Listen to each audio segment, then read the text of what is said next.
Dr. Bensong risked everything when he used the quantum leap accelerator to travel back in time. Now our team's working to find out why. As he leaps between bodies with no memory of who he is, he still has one hope. That his next leap... Welcome back, everyone. This is Dave from Corman Productions with my co-host Stacie, here to talk about the 6th episode of the Quantum Leap revival, What a Disaster. Now, that's a title that, if the episode were bad, would be very easy to make fun of. So they're basically just setting themselves up for easy jokes. Thankfully, that's not the case. The episode's description reads as follows. Ben and Addison find themselves in San Francisco during the historic 1989 earthquake. As the city continues to crumble with aftershocks, Ben must try to mend a family in chaos. Jen and Ian search for clues to an unsettling mystery. The episode was directed by Chris Grismer and Helen Shaver. Now, it's pretty unusual for there to be two directors of anything, really, but my guess is Helen Shaver, who was originally listed as the director, was the one who did the original pilot, because this is the reshoot of the original pilot episode. Some of the scenes were old footage, while other scenes were new footage, to make it seem like it was a brand new episode. Chris Grismer, I'm assuming, is the one who did the reshoots. The episode was written by showrunner Martin Guerrero and executive producers Stephen Lyne and Brian Wybrant. Before going any further, I'll tell you a couple of things. This is not a spoiler-free podcast, so if you haven't watched the episode, I highly recommend you go and check it out, and then come back and give us a listen. If you are listening on one of the platforms that this podcast is now listenable, please subscribe. You can also head over to my YouTube channel, Corman Productions, where this podcast can be watched, as well as additional content can be discovered, both Quantum Leap related and otherwise. If you are already on my YouTube channel and like this podcast, please like, share, and comment, as well as subscribing to my channel. Couple of shout outs before we get into these things here today. One, Ashley Wright, friend of the channel, is going to start doing videos. I'm not quite clear on what he's going to be doing videos on, but when he gets started, Corman Productions will be there to support him. Maybe we can do like a synergy thing where we can, like, you know, plug each other's videos. Also, I had another friend of the channel, a sighting for the first time, Mark Davidson. He regularly commented on my other Quantum Leap content. He made his first comments yesterday. So he was actually the one that was the most interested in the waiting room and the people's reactions when they originally leap in. And of course, we've had no waiting room so far during this series. So he's been disappointed with that, obviously. Before getting into the episode, there is one thing that we should talk about. I'm not horribly interested in doing so. It feels like I'm dispelling middle school rumors.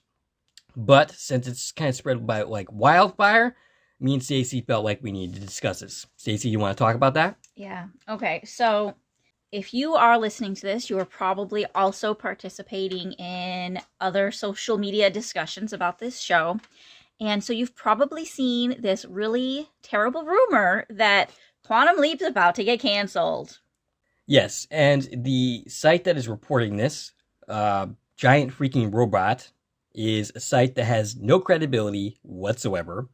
It frequently posts stuff that is way off the mark and is generally pretty considered wrong. And initially when I saw it, I just dismissed it out of hand. Like, this is garbage. I know it's garbage. Problem is, a lot of people don't know that. Yeah, and even as far as other internet news sources and articles have taken that article and have regurgitated it into their own sites. So it's spreading quickly, this rumor that started with that terrible article that really didn't even make any sense if you read the article. It's clearly a clickbait article. Yeah, it was a clickbait article. It's based on the author's biased opinion. There's no fact involved at all. And the bottom line is NBC is not talking about canceling this show. Just 2 weeks ago, they gave an order for 6 more episodes. Yeah. They are not suddenly that unhappy that they're going to cancel the show. And the biggest piece of evidence that was listed in that article was that from, and I forget which 2 episodes, I forget if it was 3 to 4 or 4 to 5 they were talking about, but whichever jump that article was talking about, 50,000 fewer people watched it live 1 week from the last, which is not a large number of people when we're talking multiple millions of people that we're talking about. And also, they didn't even address streaming, which currently Quantum Leap is the #1 streaming show on the Peacock platform. So we are not here saying that there will definitely be a second season, but there is no news currently, no legitimate news on it being canceled. That is just not factually accurate. Right now, the only thing that we know for sure is that it's been given 6 additional episodes. Whether it will get a second season or not, whether it will be canceled, those decisions have not yet been made. No, and I don't even think they're looking at that quite yet. They're not going to even start those discussions until we get closer to the end of the season. Now that they've ordered, a full season run, they're going to see how that plays out before, they really put too much thought into if they're going to move forward or not with a second season. And the real problem here is spreading this rumor around. The more that people are talking about it in the forums, in different social media, it's causing bad publicity to spread. And it's going to cause people to stop watching because they think in the back of their head it's canceled, so why should I invest time in this show? Or they simply won't get new viewers because why invest in a show that's just going to get canceled, which is how I would feel about matters if I heard that kind of news. Right. So if you are a fan of the show, which I'm assuming you are if you're listening to us, help spread positivity and good vibes about this series. Don't spread the rumor that it's tanking and about to get canceled, because it's not true. And let's not make that situation any worse by giving it any more credibility than it deserves. And I think we can move on from there. I think we've said all we need to say there. Stacie, your thoughts on this week's episode? I really enjoyed this episode. I like the storyline. I think it flowed pretty well, given the fact that we know that the whole episode was reworked. I unfortunately feel like I spent way too much time during this episode thinking about the reshoot and trying to, compartmentalize in my brain what was original, what was reshot, what details were supposed to be in the pilot. And I wish I didn't know going into it. And I'd love to have the perspective of someone who didn't know that to see how they felt about the episode. Yeah, I thought it was pretty good. I definitely saw some weirdness, which I definitely associated with this being a reshot episode. But I thought it was pretty good. I'm not a big fan of disaster flicks, and I was a little worried about it going into the episode with that in mind. But honestly, it didn't really focus on the disaster so much. But there's definitely, actually, at times I think it should have maybe focused a little bit more on the matter at hand rather than some of the side things that they did. Yeah, considering the leap was about, the earthquake. We got the earthquake over with, before credits. Yeah, pretty much within seconds it was over. It was done. So we start off this episode during the end of last episode when Ben encounters the other Weeper. We cut quickly back to the project, which this scene made me laugh because of the way that it's rapid fire dialogue. It's very overwrought. I thought Jen in particular was kind of overacting a little bit. This felt rushed, and I think that's partly because this is part of the reshoots that was going on. Mainly because, the project scenes did not contain any, in the original pilot, about any information about the new Reaper, whereas now we're going hardcore into that storyline. So everything that we see at the project is completely redone and reshot. Obviously. Right. Everything at the project is the storyline moving forward, episode 6, as far as it's the leap itself where, they would have had to have reworked dialogue from what was supposed to be the pilot. And we cut to Ben leaping in, finding himself in a bar, and he seems really confused like he would when he was, initially leaping the first time. But then he seems to know exactly what's going on and quickly figures out where and when he is because he manages from the TV screen to notice that an earthquake is about to happen. Yep, he sees World Series footage that was taking place on October 17th, 1989 in San Francisco, and he knew right away because of that photographic memory. There was no Swiss cheese present in the moment. When I was originally watching the scene, I thought this might be the original scene, but I think it's actually kind of a combination where the scenes with Ben are reshot, whereas the scenes with the wife that he's there meeting with, who's basically saying that she wants to get a divorce, that's old footage for sure. So Ben gets everybody out of there. There's chaos going out. Cars are crashing, running people over. Things are falling from the sky. Someone gets hit by a car, and Ben's wife, Naomi, tends to the injured person. Ben runs off to try to find help. Where is he going exactly? Does he even know? He's just like running off in some random direction to get help. Yeah. And then. But here's a newsflash: the earthquake happened everywhere, not just in this bar. Yeah. So that was a little interesting. We have our credits, and then after the credits, Addison quickly joins him, and he weirdly wants to talk about the Leaper situation. Not the earthquake that was just happening, but the Leaper from the last episode. Yeah, so this is really fresh in his mind, right? For him, this was just a minute ago. And it's a big deal that he just met another Leaper. Somebody knows who he is. He doesn't understand why. He wants to know what's going on. And I can't blame him for wanting to... Like, this person basically just threatened his life a few minutes ago in his perspective. And I can't blame him for wanting to follow up on that. But yeah, in the midst of people like dying around you, maybe that should have went on the back burner for just a minute. Ben had a lot of trouble focusing in this episode. He seemed to get sidetracked with his other crap going on, like as opposed to what's actually going on and what he needs to be focusing on. Right. Addison ends up getting him back on point because she doesn't want him to get stuck here in the past. He's leaked into John Harvey. And Ben doesn't think that he's a particularly good guy. I'm not sure what he's basing that on, other than the fact that his wife is divorcing him. Yeah, well, he got a little bit of Naomi's reasons for the divorce, and it seems like he sided with Naomi in the discussion that he heard. Madison ends up with a malfunctioning hand link, because of course she is. Addison. Oh, did I say Madison? You did. Oh. There's that This Is Us brain coming in. Okay. Quantum Leap, why did you have to name your character Addison so that we can confuse me? Well, it's okay because I've seen multiple people in both Facebook and Twitter calling her Allison. Allison? Allison. I'm probably mixing her up with Al at the same time. Okay, so the wife quickly joins him, and the wife in the shot looks completely different. Her hair is way shorter. We see her in this one scene. She looks totally different. I was watching this live last night when it aired, and I usually don't like pausing and rewinding live TV. I like watching it straight through the first time, but I paused and I rewound like 3 times to compare the first time we saw her with that scene, and I was like, this is blatantly different looking. Yeah, so that entire scene is clearly a reshoot, but the wife part of that is definitely bringing her back in to do reshoots. Yeah. And not doing a very good job of it. No. You'd think that they would have at least tried to make her hair look the same. So, no points there. Oh, but the wife, I don't think you mentioned who's playing her.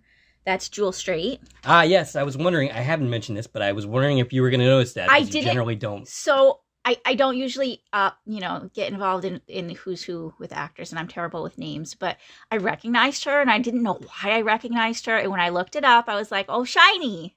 Yes, I figured when I looked through the credits, I saw some shows in there that I know that you definitely watch. Yeah. So, yeah, I was going to point that out, and I'm glad that you recognized her. Yeah, I recognized her, and again, I was like, I don't know why I recognize her. She looks a little different than she did last time I would have seen her, but I still recognize that I'm supposed to know who she is. Naomi says that they have to go and make sure that Jason is okay, but Ben doesn't know who that is. When he's told that it's their son, he's like, oh, yes, the son that I love very, very much. And I think that also can play back on this being a pilot. When these scenes were originally, like when the general storyline was originally written. And, Ben doesn't have the hang of this yet, pretending to live someone else's life.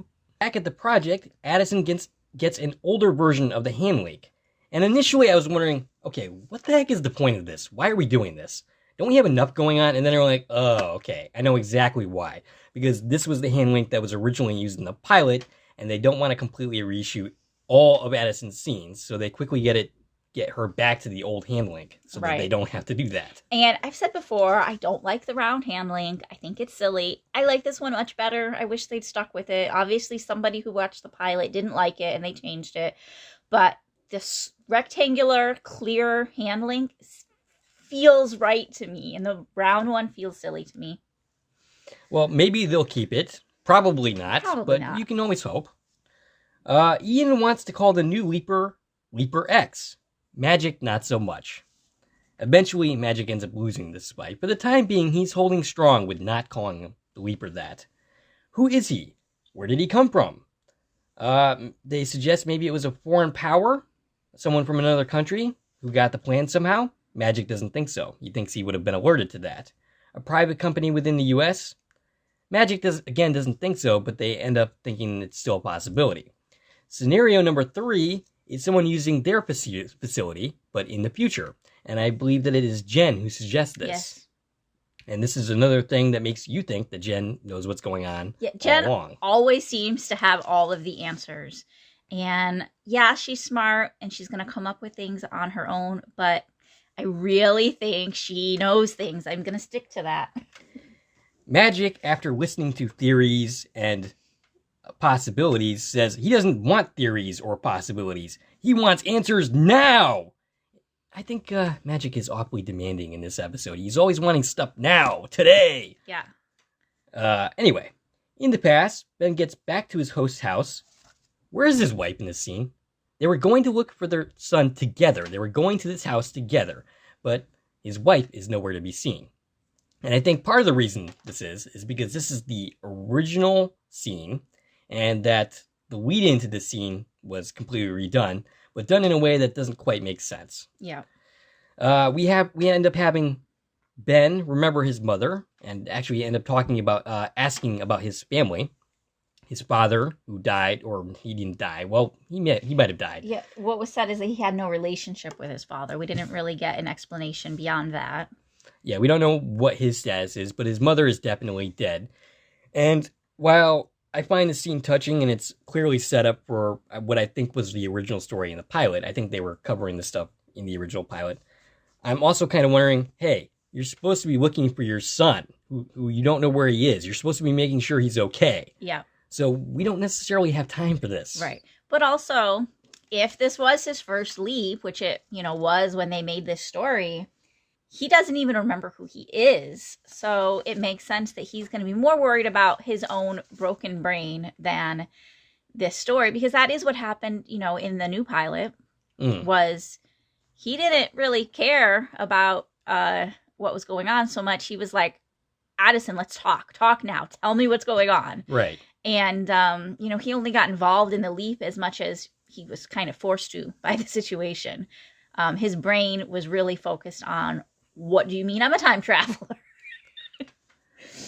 All right, so Ben ends up seeing a picture that Jason tore up, or he doesn't know that for sure, but it's a picture of the family, and he speculates that Jason might have torn it up, thinking that he might have gotten wind of the possible divorce. Again, I have to ask, it's been a long time in the scene, where the heck is his wife? They were supposed to come here together, and as it turns out, he is there to save Jason because he died in the aftermath of the earthquake. Back at the project, Jen rushes into Magic's office to tell him that they had the photo of the Leaper X, which Magic still doesn't want to call him that. Mm-hmm. He asks, how? And this scene. Okay, so we finally get some mechanics into this series. Like how this whole weeping thing works. And she uses like figurines to explain the mechanics of the series. To explain to Magic and to explain to the viewer. And what I got out of this is their technology is more advanced than the original project's technology. In the original project, the people in the project weren't observing what's happening in the imaging chamber, right? Unless somebody specifically went in there with Al. Al's the only person who saw or heard any of it. Mm-hmm. And here, the entire team's watching what's happening in the imaging chamber, recording it, and they can see and hear everything. And the way that Jen explains it to Magic is that Ben doesn't see himself. He sees his host in the mirror, which the same way we see him in the mirror. But Addison can see Ben for himself. And the observers of the imaging chamber, everyone at the project sees Ben for himself. And it's because of the imaging chamber itself that we can see past the body that he's in to see Ben there. And they say that's the reason they can see this leaper for themselves. Which is why when the leaper touched Ben, and we saw this at the beginning of the episode, he doesn't actually touch his skin, he touches his clothes. But that doesn't matter. We're seeing the guy as he is already. There was some debate about that. It was a question. Is this actor supposed to be the cowboy, or is this actor supposed to be the leaper? And we found out that the actor, who is Walter Perez, is the leaper.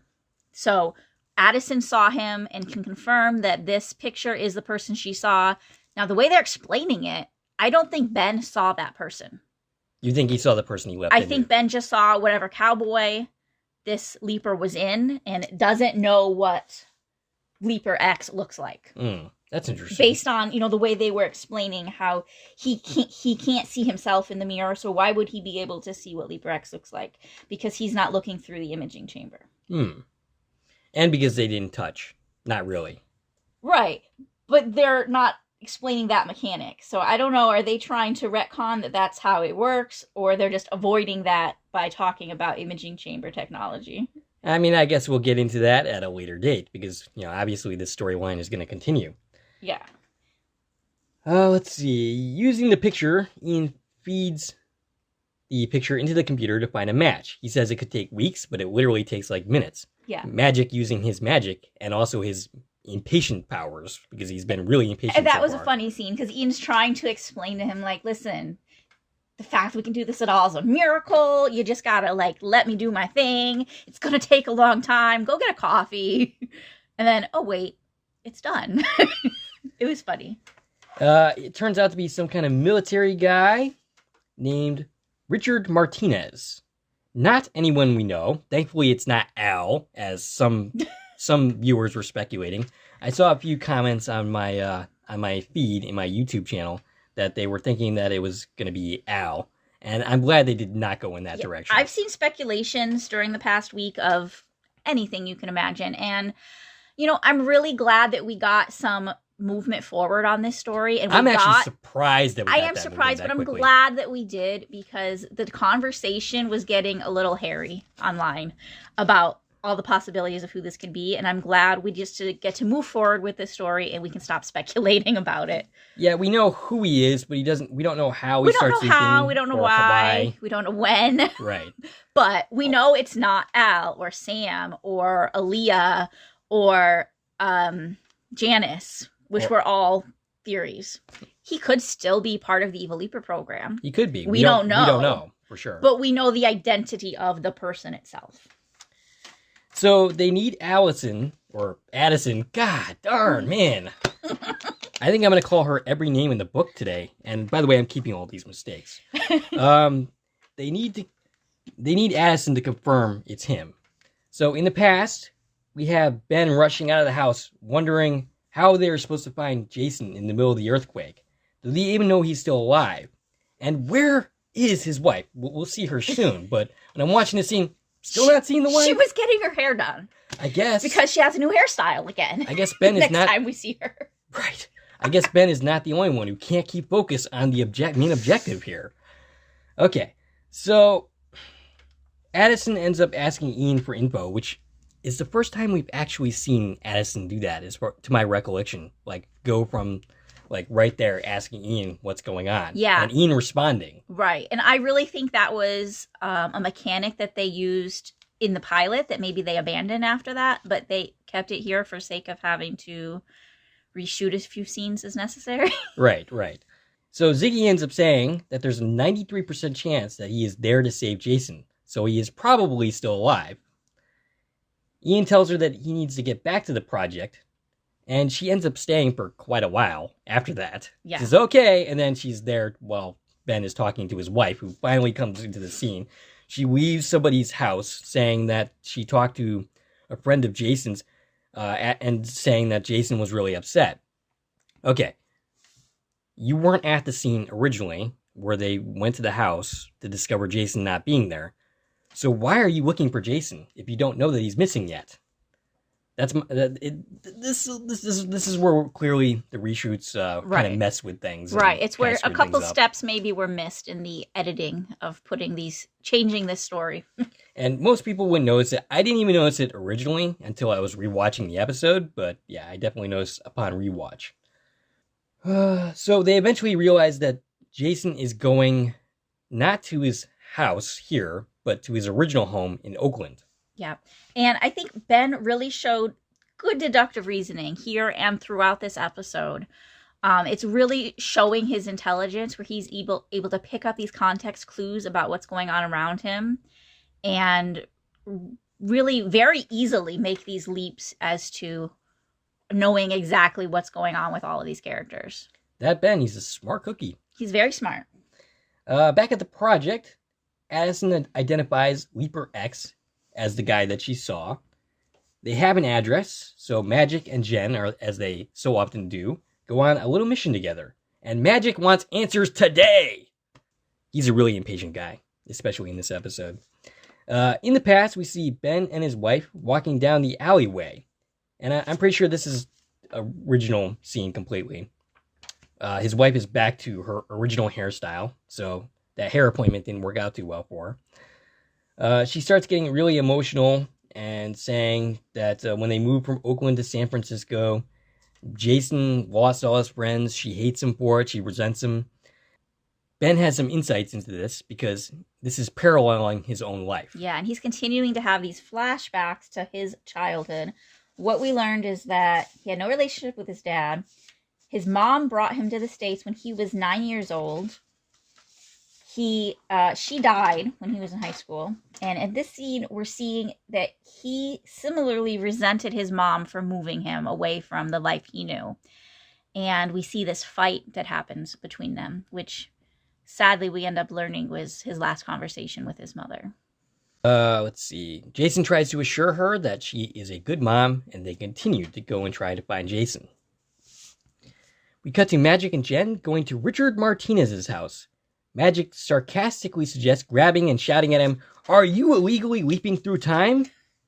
I would have liked to have seen that scene play out exactly that way. Martinez thinks at first when he opens the door that Magic is there to recruit him for a special ops because he's an admiral randomly showing up at his door. Yes. We come to the conclusion after watching this scene and the one that follows that this character doesn't really know what's going on yet. No. So if he is going to be the leaper, which we assume he's going to be, he is both not leaping yet and he has not been introduced in any way to what's going on. Yeah, and Jen believes him, which says a lot because she doesn't trust anybody. So when he's going to leap is going to be sometime in the future. Now, one thing we learned about Richard Martinez in this moment, in this scene here, it seemed interesting to me that he told us his backstory is that he also immigrated to America when he was 9 years old. Well, that's interesting. So it's very similar to Ben's story, which right. we also learned in this episode. And I feel like there's going to be more, as far as how their stories parallel each other. And I feel like this is going to come into play as far as how he ends up, how they end up, whatever the scenario is, right? We don't know if he's trying to do bad things. We don't know if Ben's trying to do bad things. We don't know who's really searching after who at this point. But I feel like the similarities between them is going to come up as far as, they seem to have a real similar history. And they're probably connected in ways that we don't yet understand. Yeah. Okay, so back in the past, Ben and his wife continue down an alleyway where they come across people trapped in a car, in danger of being electrocuted because a transformer is about to fall. And, when transformers fall, especially if it's Optimus Prime, that's not a good thing. Oh, wait, it's not an actual transformer. It's a transformer. Okay, sorry. I couldn't wait to make that joke, by the way. And yes, I'm sorry. All right, so Ben gets them out. Yeah, Ben becomes a superhero here. Yes, that seems to be his thing this episode. He's a superhero. He gets the people out of the car, but the transformer falls, and his wife is given a shock, and she falls to the ground, unable to breathe. Addison appears at this moment, which is rather convenient, I should say, to basically help Ben revive his wife. And his wife tells him, you must go and get Jason. And I'm pretty sure this is all from the original pilot. Yeah, and it's using that new old hand link. Right. And, it's showing us the hand link doing something. I think this is comparable to, like, let's say what they did in the new pilot, which was they pulled up maps with the round hand link, and they used it to show an image of Sam. And in this scene, the old square new hand link is it's showing an arc of the movement Ben should make in order to help Naomi. And I did notice a few shots that definitely resembled some of the press material that came out before any of the episodes aired. So yeah, I definitely think that this is the original scene shot. Ben is running through a tunnel. Where is he going? No idea. Where is he? I have no idea. Well, they did address this earlier, that their old house was in Oakland, and they were trying to figure out how to get to Oakland since the bridge was out and all of these things. And Addison had suggested that there was this tunnel that they could walk. Yeah, I missed that detail. To get across the bay. Okay. I think that's the water they're crossing. All right, so Addison appears to tell him that he leapt into a body that hasn't exercised in years. Okay, how does Addison know that? Well, okay, I guess he's not the most fit looking the mirror man. image, he looked a little out of shape. But how would she know? Maybe he exercises every once in a while. He's just not very good at it. Right. Okay. Ben starts to remember what happened to his mother. This is actually where we learn the information you gave earlier about the high school version of Ben having an argument with his mother and leaving the house and coming back. And unfortunately, when he came back, she had a brain aneurysm and she was dead. She died of a brain aneurysm. And of course, he regrets that the last conversation with her was this big fight, telling her how much he resented her moving him to America. And he never got a chance to apologize. Back at the project, we have this scene where they're discussing who exactly this Leaper guy is. Basically, they're talking about how he doesn't seem to know that he's the guy yet. So they're discussing what they should do. They suggest surveilling it. What was Jen's suggestion? I kept rewatching and I couldn't hear what she said. I don't know exactly what word she used, but I think she meant let's kill him. Okay. Let's have him eliminated. I mean, I guess that was the general idea that I got too, but yeah, I mean, that's pretty extreme. After they have this discussion, they basically decide that they don't know what they're going to do yet. They're going to surveil him, but Magic doesn't think that's going to do a lot of good. Yeah. Ian ends up asking Jen, what if they set off the chain of events by visiting in the first place? Right. And Jen ends up being like, okay, well, we got to worry about the present, not the future. And we have to worry about Addison in the past. And then they realize... we can't worry about the future. We have to worry about the past. Yeah. And then they realize exactly what they've been saying and realizing that their lives are insane. Yeah, and that was a great dialogue. I loved it, definitely. That was a good line of dialogue from Ian. Ben ends up finding Jason, but not before finding the wrong kid first. He ends up talking to this random kid that's also there that might look like his son. And Addison ends up having to point out, hey, this is Jason over here. This is where your son is. Jason wants to save some guy named Mr. Wheeler, which I assume is an ex-neighbor. Ben says he's going to go in, that Jason needs to stay out so that he doesn't die. Addison says that if he goes into the building, Ziggy gives him a 30% chance of coming out. Yeah, but he goes anyways because he's a superhero. Ben's a superhero this episode. He has to save everybody. He didn't save me. I'm a little jealous, Ben. So they go into the apartment, which is crumbling, and Addison goes through the wall to check and see if he's in Mr. Wheeler's apartment, which is the first time we've actually seen her do that. Yeah. Usually she's not very helpful. As Ben is trying to get out, a pylon collapses on him, and he's knocked unconscious. Mr. Wheeler goes for help, which the help turns out to be his son. That's a little suspect. Yeah. Addison tries to wake him up, but Jason comes in and manages to get him up. Together they get the thing off, which that's pretty miraculous in itself. Yeah, especially since Addison can't actually do anything. And Ben should be more injured after getting out of this. He was like just unconscious. Like, how about the broken bones, the internal bleeding, the crushed organs? But all in all, Ben got out of this really quickly. He was only trapped under that for like one scene, which makes me a little mad because the trailer really made it look like he's unconscious during this episode. He's trapped for a long period of time. They really played up that scenario, and it feels like it was kind of a cop-out from really telling us what's going on in this episode. You're saying that there's falseness in advertising? I'm shocked. So they get out alive. Ben and Jason hug. Addison is surprised that he hasn't left yet, and Ben realizes why. Because he hasn't fixed the other problem. The relationship between son and mother. Ben gives this really good speech that somehow fixes the relationship between Jason and his mother, which is a little pat. Like, I think maybe this scene should have taken place with Jason and his mother, because that's how you fix things. Mm-hmm. At the hospital, which is where they patch things up, Jason and his mother, Ben realizes that his mother is still alive as the phones come on, and he wants to call his mother, but of course he doesn't remember his mother's number. And this scene is a callback to the original series. Yeah, it's a very, very direct assimilation with what happened with Sam, right? And it's obvious. Addison, not Madison or Allison, ends up saying that calling would be against the rules. The rules that we have not established in any kind of way. Yeah. But she also immediately breaks that rule and actually ends up giving him the phone number. Ben ends up calling, manages to say one word, Mom, and then he weeps. Mm-hmm. I kind of hope that they would let him say a little bit more. Yeah. Like maybe, I'm sorry or something. Yeah. But they didn't give him that moment. In the present, Magic is cutting a bonsai tree, which is kind of an interesting character detail for him. And also, it's kind of funny because I also cover the Cobra Kai series, which features a character that one of his things is, dealing with bonsai trees. Ian ends up saying that he thinks he was wrong about going to the past, that what they were actually, Janice and Ben were trying to do, was to get to the future. Instead of slingshotting to the past, they're trying to get enough momentum to go into the future, which they think is impossible, though everything about this should be impossible.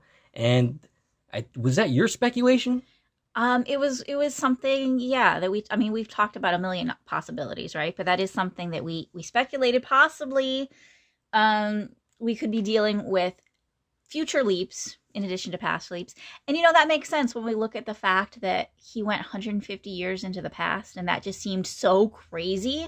If you're trying to slingshot to the future, I guess it makes sense that you're going to want further momentum, right? That makes sense now. And I think that means we're also going to see more leaps further back than we would have expected if they're trying to get to the future. I mean, we'll get to this in a moment, but the next episode looks to be set further back in the past than we would think that Ben would go. Yes. It looked like the 1930s based on the vehicles. Yeah, I do have information on that. We'll talk about that when we get to the end of the episode. But I don't know. It's fun to think about we're going to the future, but also I really don't want them to change the entire dynamic of what is Quantum Leap. Right. And make it all about just chasing someone through time. Right. My guess is this is going to be like a one-season storyline. Yeah, they have said that this is going to wrap up, which makes sense. Again, remember when they said, it looks like 10 to 20 leaps when we were talking 12 to 18 episodes. And now we're at 18, so we can expect that the season is going to end with following up on what this Richard Martinez storyline is all about.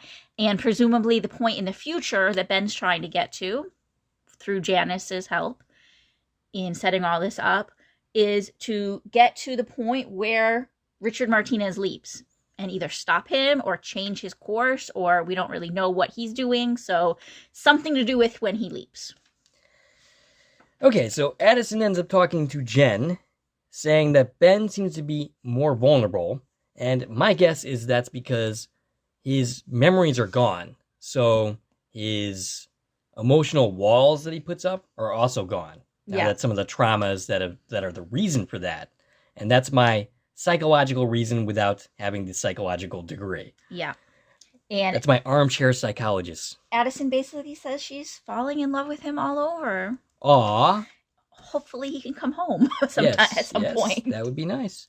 And she ends up inviting Jen out to dinner and to watch more Real Housewives. I hope you guys don't mind if I skip this. I don't want to go with you guys. I'm sorry. Jen begrudgingly accepted that invitation. I'm guessing that Jen and I are more alike in that respect. So we then see that Ben leaps into what looks like to be the 30s. He's revealed to be a priest. He goes into the building. The house numbers go from 669 to 666, which is a very obvious callback to the original series episode, The Boogeyman, which is funny on a whole host of reasons, because that was the last episode of the original series that I have covered to this point. And it's the next episode my husband and I are to watch during our watch of the original series. So we're at this really pivotal moment where all three of our existences here are coming together. I know, right? It's like fate or something. In the Boogeyman, Mary's house number was 966. And okay. The 9 fell to make 666. So it's like a mirror reversal of that. Oh, that's interesting. But it very clearly was like the exact same scene, right? Like you had to pick up that that's what they were doing. So it makes me question, what can we expect next week? It's a Halloween episode. The original series gave us lots of supernatural episodes, but most notably the Halloween episode Boogeyman, which dealt with the devil. Do we think the devil's going to make an appearance in this I episode? sure hope so. And is it going to be Addison?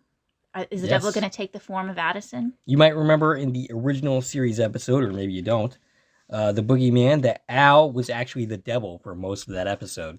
So, are we going to have Addison do that this time? I don't know. I kind of feel like I don't want to see the devil portrayed by anyone in this series other than Dean Stockwell. Unfortunately, we're not going to see that. I mean, we can dig him up and, or do some CGI, but that's what I was going to argue against before we were in the true identity of the Leaper. I was going to talk about that before I actually watched this episode. Now I don't have to. I did not want to see a CGI Al. I think that's disrespectful, but now I don't have to worry about that, so I don't even need to really talk about this, but still, I'm going to ramble on about it for a bit. We're probably not going to see Dean Stockwell back as the devil. I don't know that Addison has the actress who plays her has the acting chops to pull that off. My guess is, because it seems like we're doing an exorcism here, which is one of my speculations. I don't know if that made it into the podcast or not. But maybe the devil will just be inhabiting that person's body, and we'll get it that way. Right. If whatever demon is in the possession is going to actually end up being the devil, and giving direct references to where we left off the devil storyline in the original series. Now, you said you had additional information about the time frame that it was set in? A Screen Rant article listed in this episode is taking place in 1934 Maryland. Okay. So if that's accurate, which articles have been wrong about years so far in these episodes. I mean, Internet Movie Database was wrong about a year at one point. So if that's accurate, that obviously puts us way before Ben's lifetime. It puts us before Sam's lifetime. I don't think we've seen the 30s. No. We saw the 40s once. We did. We've seen 1870s now. We've seen the 1860s. This will be our first time in the 1930s. Oh, that should be interesting. Which should be fun. It's the era of, the Universal Monster era. So that's like our horror reference. Now, people online were speculating that this is based on the actual case that The Exorcist is based on. Okay. That also took place in Maryland. But the real case was a boy. And it was in the year 1949 that case happened. So this is even earlier than the actual history behind The Exorcist. But it is in Maryland. So there's definitely some play there. It obviously looked like a spoof of The Exorcist, right? The character, and it's a girl, looked very much like Reagan. It looked like they were directly spoofing that, which was kind of weird feeling. But it looks like it's going to be fun. I can't wait to see it. I can't wait to talk more about it. The other thing I noticed during that is the woman who answered the door I immediately said, I know who that is. Who is that? And my first guess was that it was Olivia Wilde. I thought it was her. Really? Yeah. And I then have to rewatch. And then I looked it up and realized who, I found out who it really is, and she does bear a slight resemblance to her. It was, I'm going to say her name wrong, Elise Levesque. And I know her from Stargate Universe. She played Chloe Armstrong. Oh, okay. So that's why I recognized her. But my first instinct when I was trying to figure out who it was, and again, we only saw her for a split second, was I thought it was Olivia Wilde. Well, that would be the second actress in the second episode in a row to be from Stargate. Because this actress who played Ben's wife was also from Stargate. She was in Stargate Atlantis. Yes. Yes. So that's interesting. Do you have any additional thoughts on this week's episode or any other thoughts? I do have a few thoughts. On this week's episode, one thing I want to talk just a moment about is Addison. Well, they were talking about Ben's history. He asked Addison about her parents. And what she gave us is that her relationship with her parents is complicated, but she confirmed they're both still alive. I'm really curious if that's important some way, if her history is going to come up. Everybody's been speculating if any of these characters are related to any of the original series characters. I feel like this may have been foreshadowing that we're going to learn something about Addison's heritage. Interesting. And I'd like that. I don't want Addison to be Ben's daughter. Or, well, I definitely don't want that. I don't want Addison to be Sam's daughter, which has been speculated. Or even that it's been speculated she could be Sammy Joe's daughter. I don't necessarily want that, but I'd love there to be some link to her being somehow related to somebody from the original series. And also around the same time... Maybe Gushy's daughter. Maybe Gushy and Tina. Oh, there we go. Yeah. Which, I forgot to mention this, Tina's last name was Martinez. Oh, okay. Which, when we first learned Martinez, I was wondering if it was going to play into her somehow. It obviously doesn't once we met Richard and his mother and heard their story Tina, about... as far as I was aware, was not, like, Hispanic descent, which Martinez clearly sort of is. Right. But yeah, that was Tina's last name. Of course, I found that while every episode I look up every character's name that we hear, just looking for any sort of connection there could be. So looking up the name Martinez, I saw that. And the other Martinez from the original series was Chewy Martinez. Right. From that football episode, the name is escaping me, but yes. And it didn't seem like there was any connection there. Now, also in this same area, when we were talking about, Ben's having these memories, and he was talking about that fight he was having with his mom, we found out that what prompted that fight, obviously for him, it was because he had some resentment, but what prompted it is he got B's on his report card, and she was upset about that. And Addison points out, well, Ben, you have 197 IQ, so you got B's on purpose. And he went in to say, well, yeah, I was giving backlash to because I was so resentful. So Ben's IQ is 197. Sam still has you beat, Ben. Sam's IQ is 267. Oh, Sam is smarter than you. Sam is smarter than Ben, but put it this way. Both of them are smarter than me. Both of them are smarter than most humans. And Sam's IQ was never a realistic number. It's literally off the charts. They basically said, by giving us that number in the original series, that Sam's the smartest man ever to live. Wow. Yeah. But to put it into perspective, an average, the absolute average IQ is 100. And 2/3 of people, this is all according to Wikipedia, 2/3 of people fall between 85 and 115, with only 5% of population being over 125. Interesting. And 1 in a million people are over 180. So if Ben's at 197, he is better than 1 in a million. Wow. Yeah. Well, I thought he was a pretty good guy, but I had no idea. So Ben is super, super smart, and Sam is the smartest person to ever live. And, we think about it that way. They were really kind of wasting his talents having him work in humanitarianism. I can't say the word. Humanitarianism? Yeah. Okay. If you would like to correct us and tell us how to actually pronounce that word, feel free to do so. Oh, my goodness. And one other thing I want to talk about, which doesn't relate to this episode at all, but it's a callback to a prior discussion we had. And that's the fact that we're going to talk about Vietnam for just 1 minute. Okay. 1 minute. I'm counting. And remember, I was disappointed that they had kind of retconned the story to tell us that the original history was that Sam saved Magic and the whole platoon. Okay. Yes, I remember that discussion. And nobody's talking about this. I feel like you and I are the only two people who have come to the conclusion that that's not what happened in the original episode. I mean, we're the only ones that are really obsessive enough to notice that. Yeah, but I'm involved in a lot of conversations, different Facebook groups, on Twitter. I've been watching a lot of discussion about this show, and everybody's like, oh, it's great that they did this. But I haven't seen a single person say, no, that's not what happened. Like, we did. And I did also watch this episode during the last week because it fell in line with what my husband and I are watching, and I'm very positive that we were right. That's not what the original history was, right? Mm-hmm. So, they retconned it. I don't like retconning. I don't. I want it to make sense. I want it to be explained, and I came up with an answer. This, of course, is not canon. It's completely from my head, but I know what happened. You're basically fan-winking this. Yes, and I got it figured out. The reason the story was different. So Magic's story was, when I became an admiral, I got wind that my name was in this classified report, right? How do you think he got wind of that? It's not like you become an admiral and suddenly the government's like, here's all of our secrets. That's not how it works. Al. You think Al told him? Al got wind, or Magic got wind of this article and got put onto the project. Like, put on as far as, like, pushing to find out about it because of Al.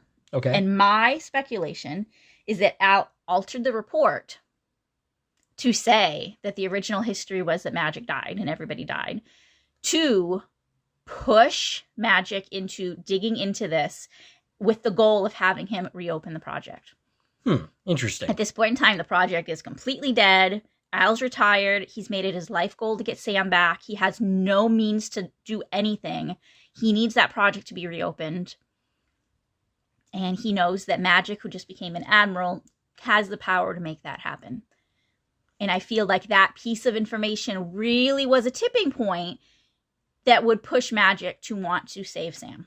Only people who are going to remember the original history that we know of is Al and Ziggy. And Sam as well, probably, maybe. But, yeah, we don't have any contact with Sam. Right. So, nobody other than Ziggy would know if Al changed that report. So that's my theory. Al changed the report to make people believe the original history was everyone died. Huh. And That works. I'm going to stick to that. Okay. Unless they contradict you. I don't think they're gonna, because I think they're just gonna move on. They're probably not gonna go back to it. Anything else? That's all I got. All right. Well, we would like to hear from you. So Stacie can be reached at... I can be reached on Twitter at TVN Coupon Talk. If you like this video and want to support the channel, you can follow me on Twitter at Core Productions. You can buy something from the Core Production store on Zazzle. You can buy me a coffee, which is a new way to support content creators such as myself. You can follow and subscribe to my podcast on my YouTube channel, as well as the other platforms that this is available. You can like, share, and comment on this podcast, as well as subscribing to my channel. This is Dave and Stacie from Corn Productions signing off.